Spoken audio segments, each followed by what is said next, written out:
All right, now that we've done the ISFJ, let's look at the ISTJ and compare and contrast what ISTJs or memory effectiveness people will look like in comparison with ISFJs.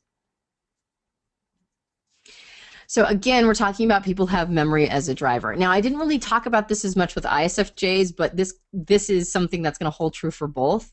Because they're introverts, they're going to hold back a little bit. Actually, I think I did mention that with ISFJs, that they do hold back a bit. Now, ISTJs also are leading with the perceiving process. So even though, again, they're going to be more conservative as judgers, and because they're going to be more hold back from the environment as introverts, they're still leading with the perceiving process. And just like memory and ISFJs, an ISTJ is trying to figure things out. However, that said, an ISTJ will generally show up as more judgmental than an ISFJ. Now, the reason for this is because their co-pilot process is effectiveness. It's not as personal. It's not checking in with other people's emotional experience and what their needs are. Effectiveness is about what works, and it's impersonal, it's detached emotionally.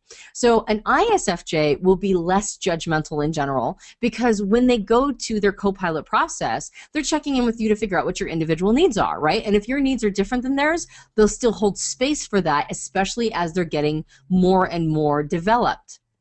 An ISTJ, on the other hand, is using effectiveness as their litmus test, which is what works. And if they cannot understand how your behavior works, if they can't figure out how what you're doing is actually working in the world, then that will be how they judge, right? That will be how they determine whether or not you're doing what you're supposed to be doing.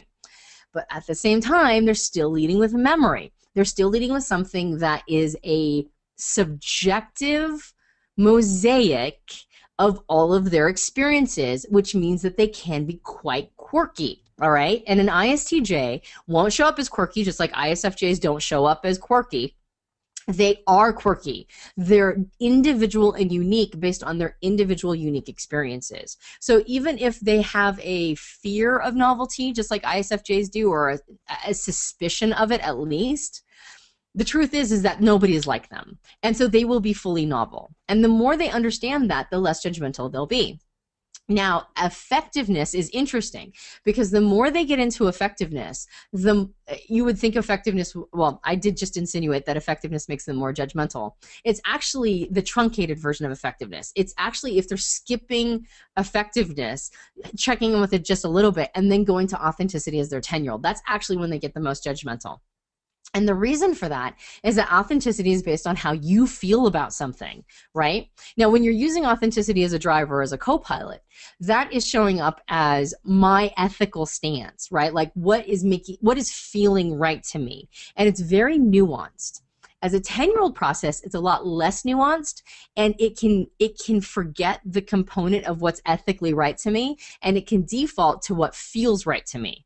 And if something feels wrong to an ISTJ, as in like their memory has no basis for this, they haven't seen it anywhere else, and it's making them feel a little unsettled, they will go to the 10-year-old and say, I'm feeling unsettled, that doesn't feel good, and then they will demonize the thing that made them feel unsettled. Okay, they'll demonize whatever outside world thing shook their frame.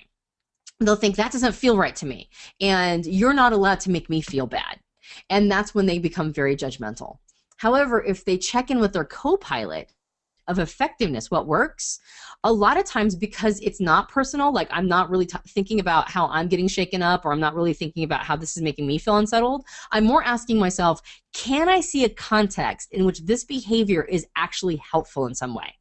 Can I understand a world or a system in which what this person is doing might not be my cup of tea, but I can see that it's got a place.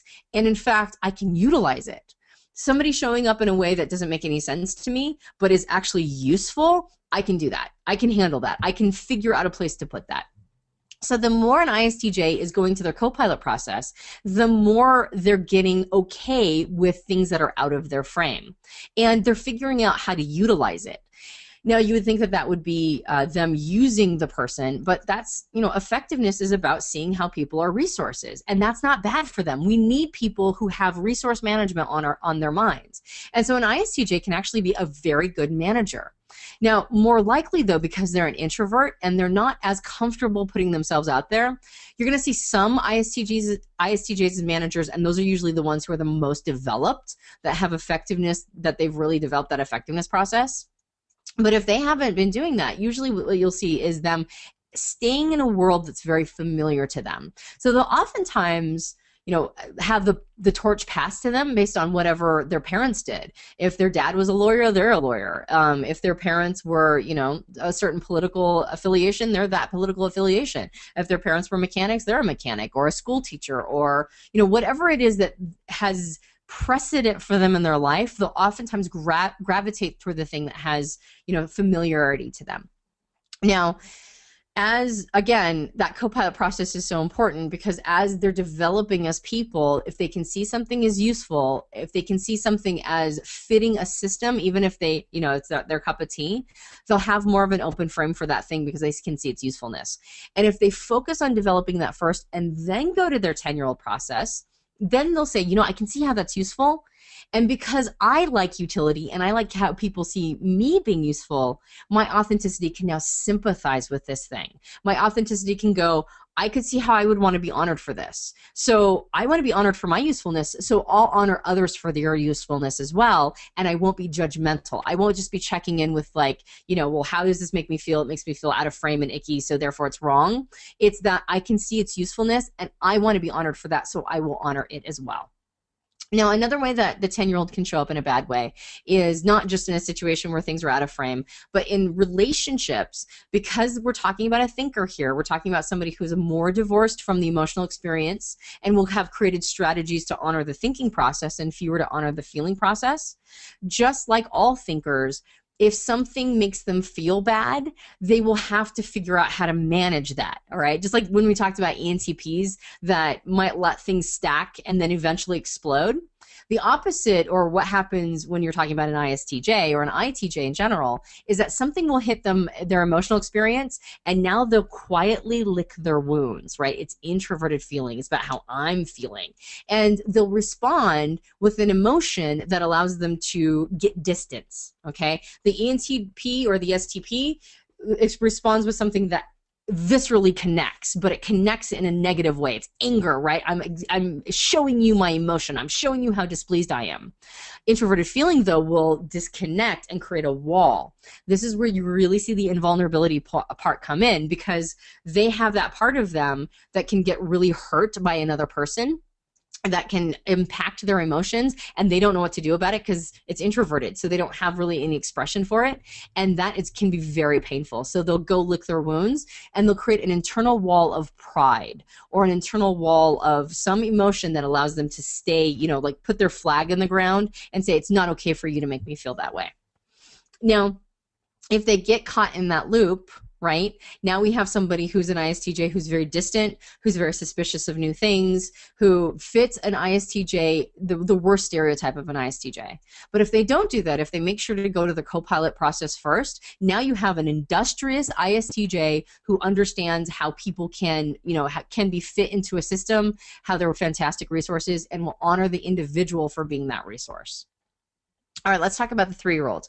Exploration, same thing with ISFJ. This can look like worst case scenario. It can look like, all the terrible problems that could possibly go on.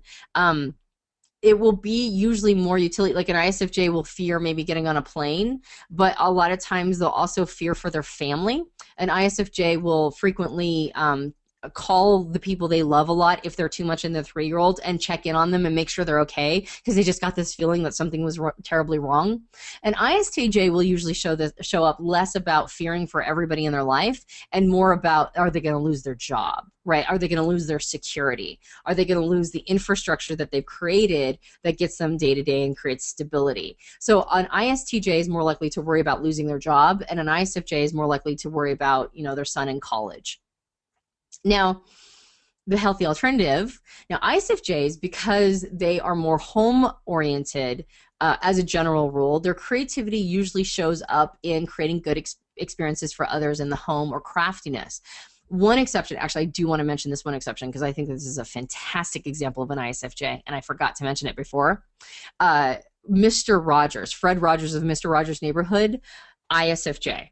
And what did he do with his creativity? He created a television show that had an entire generation of children feel completely safe and taken care of.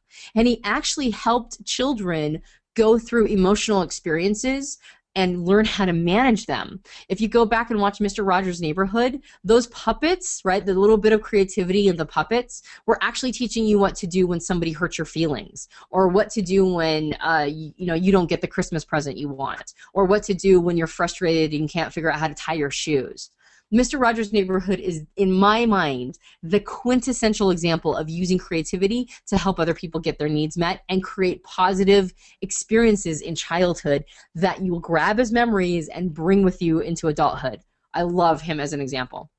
Now, going back to ISTJs, which is what we're talking about now, all right, an ISTJ using exploration is more like creativity in making sure that they are getting all of the needs met. So they are more willing and more open to follow opportunities.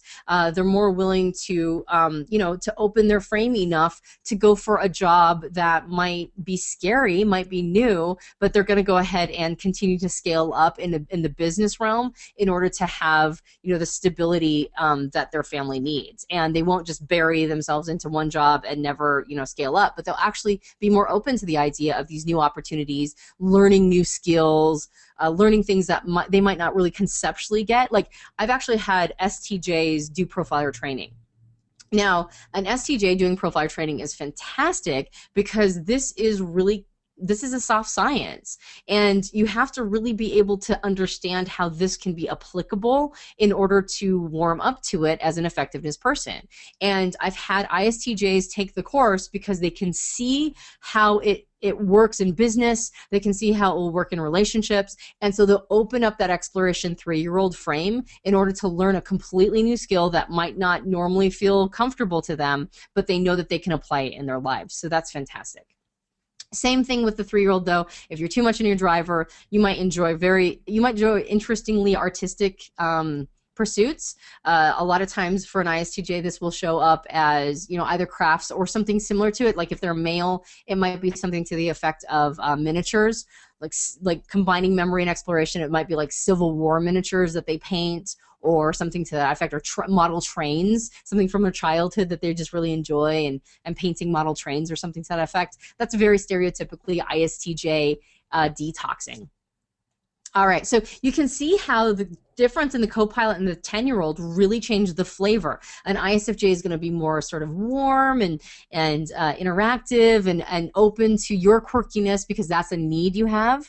An ISTJ is going to be more staid. They're not going to have as warm of a demeanor, but they're going to be open frame when they understand how what you're doing works, okay? And so they're going to be more business oriented. They're going to be more about safety and security, taking care of their family in that way. And creating a stable environment, whereas an ISFJ is going to be more about getting your emotional needs met. So the contrast is important, and being able to understand how where the cognitive functions fit is a big piece. Now, again, they're introverts, so holding back. They're sensors, so they're going to stay on, and they're leading. By the way, they're leading with a sensing process.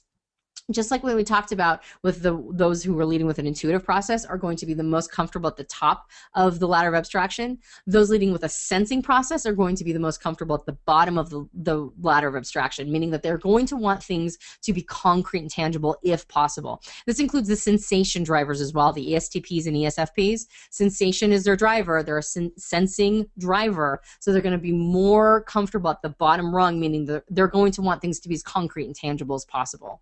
And an ISTJ and an ISFJ are going to be the same. They're going to want things to be concrete and tangible. But as opposed to the sensation people that want verifiability, they want to directly interact with the sensing piece, and a memory person is going to be a little less insistent on the concrete, tangible interaction and more on the conceptual level of concrete, which is that it's going to be safe.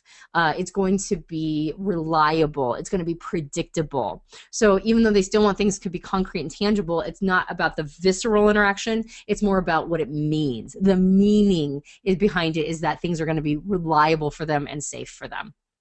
And a feeler, an ISFJ, is going to be more sing-songy in their voice and, honey, come give me a hug. And the ISTJ is going to be more staid. They might actually have some of the flattest voices because they're the least performance-oriented. An ISTJ is not very performance-oriented at all as a general rule. So they're going to be the least likely to play to an audience. Of some of the types, INTJs are also like this. And so they're going to have a more staid, flat tone in their voice. And they're going to be more conservative than expressionistic. Okay, so those are the two memory types. That's ISFJs and ISTJs. We just went through ISTJs. And now we're going to talk about perspectives IJs, INJs, INFJs, and INTJs. And then we're going to compare all of them and figure out how, compare and contrast, how the different positions in the car impact the personality type.